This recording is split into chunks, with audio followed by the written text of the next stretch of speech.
العالمين حبيبنا وحبيب قلوبنا طبيبنا وطبيب نفوسنا شفيعنا وشفيع ذنوبنا أبي القاسم محمد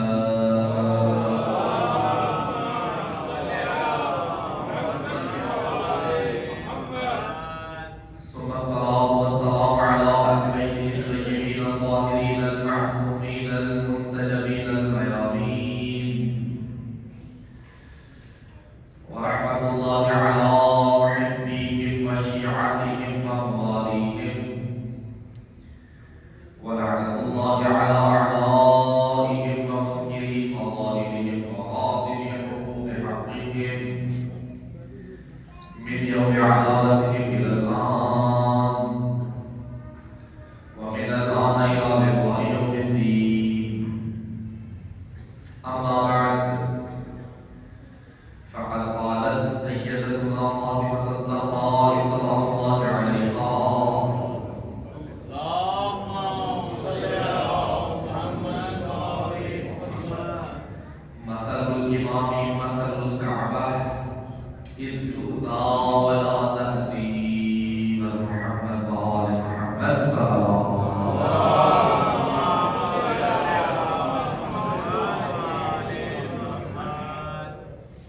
حاضران گرامی قدر، میرے محترم سامعین، آج جماعت اسلامی کی 15 تاریخ اور آج سے 4 دن کے بعد مختلف پیغمبر سیرت گوشِ رسول حضرت فاطمہ الزہرا سلام اللہ علیہا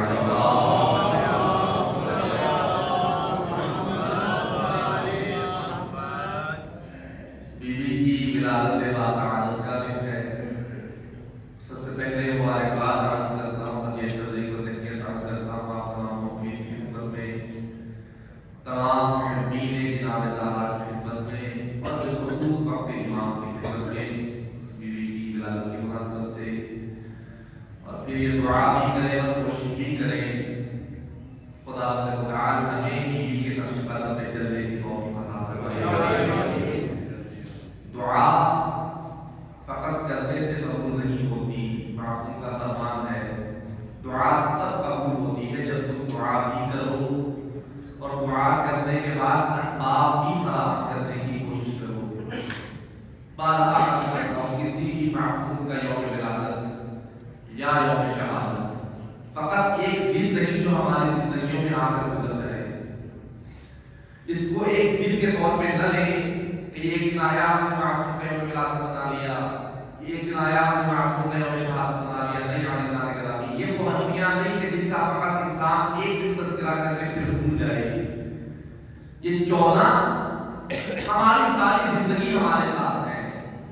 یہ ایک دن جو ہم ان سے مختص کر کے مناتے ہیں، یہ ایک دن جب ہم ان کا تذکرہ کرتے ہیں، ہم ریکال کرتے ہیں کہ آئے ہم دیکھیں ہم کتنا ان کے فراہمی پہ عمل کر رہے ہیں، کتنا ان کے نقش قدم پہ چل رہے ہیں۔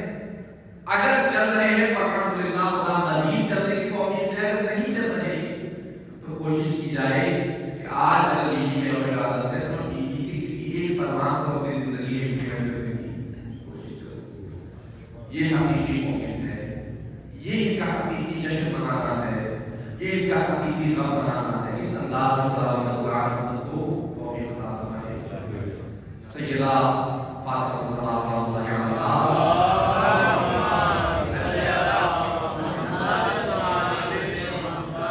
وہ بیوی ہے کہ جن کے بارے میں کیا شان انسان بیان کرے، ان کے بارے میں ہماری زبانوں سے کیا الفاظ ادا ہوں۔ ہماری زبانیں اس قابل نہیں کہ ان سے جناب زہرا کا تذکرہ ہو سکے، جس کا تذکرہ خود خدا قرآن میں فرما رہا ہو، جس کا تذکرہ سید الانبیاء فرما رہے ہوں۔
تھا کہ مجھے خدا نے بیٹی عطا کی ہے، بتانے سے بہتر اپنی بیٹیوں کو زندہ دفن کر دیتے ہیں، اپنے لیے شرط کا باعث سمجھتے ہیں، کوئی بھی فرق نہیں کرتا بیٹی ہونے پر۔ ایسے ماحول میں خداوند تعالی نے اپنی مطلب کو فاطمہ زہرا رحمۃ اللہ کے عطا کی ہے۔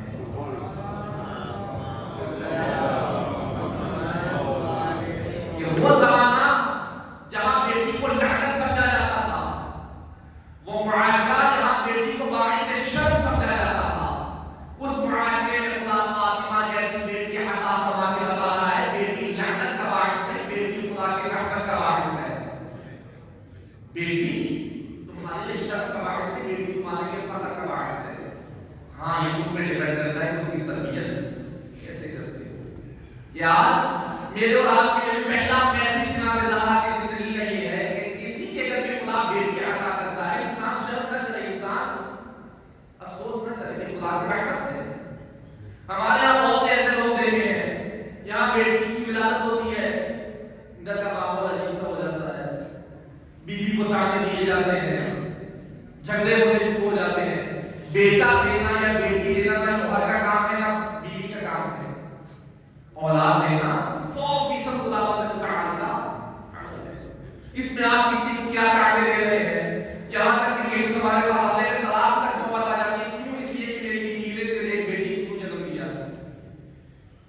بیٹی آپ بھی کسی کی بیٹی کے آگے بیٹے ہیں، کیسی شرم کہ کسی خاتون کے اپنی ماں ہونے پر میں فخر کرتا ہوں کہ فلاں میری ماں ہے، اور خدا اسی کی شکل میں کوئی بیٹی مجھے عطا کرے، میں شرم کرتے ہوئے میں سوچتا ہوں کہ میرے گھر بیٹی آئی ہے، بلکہ میں ہمارے گھر میں حضرت محمد مصطفیٰ صلی اللہ علیہ وسلم فرماتے ہیں خوش نصیب ہے وہ مرد جسے خدا پہلی اولاد بیٹی کی شکل میں عطا کرتا ہے۔ اور روایات متعدد ہے کہ بیٹی کے پیدا ہونے سے کیا کیا برکتیں گھر میں آتی ہیں، کیسی کیسی خدا کی رحمتیں نازل ہوتی ہیں اس زندگی میں بھی اور آخرت میں بھی۔ جب حساب کتاب ہو رہا ہوگا، روایت ہے کہ لوگوں کا حساب کتاب ہو رہا ہے، لوگ کتاب رکھ رہے ہیں حساب کتاب کے، لیکن جسے خدا بیٹی کی شکل میں پہلی اولاد کا عطا فرماتا ہے، خدا بغیر حساب کتاب کے اسے جنت میں داخل کر دیتا ہے۔ اس لیے کہ رسول محمد مصطفیٰ بیٹی سے جنم نہیں ہے، بیٹی کوئی کمتر مخلوق نہیں ہے۔ ہاں اگر تربیت نہ کی جائے تو بیٹا بھی وبال جان بن سکتا ہے، اگر تربیت کی جائے تو بیٹی بھی انسان کی نجات کا ذریعہ بن سکتی ہے۔ جناب فاطمہ صلی اللہ علیہ وسلم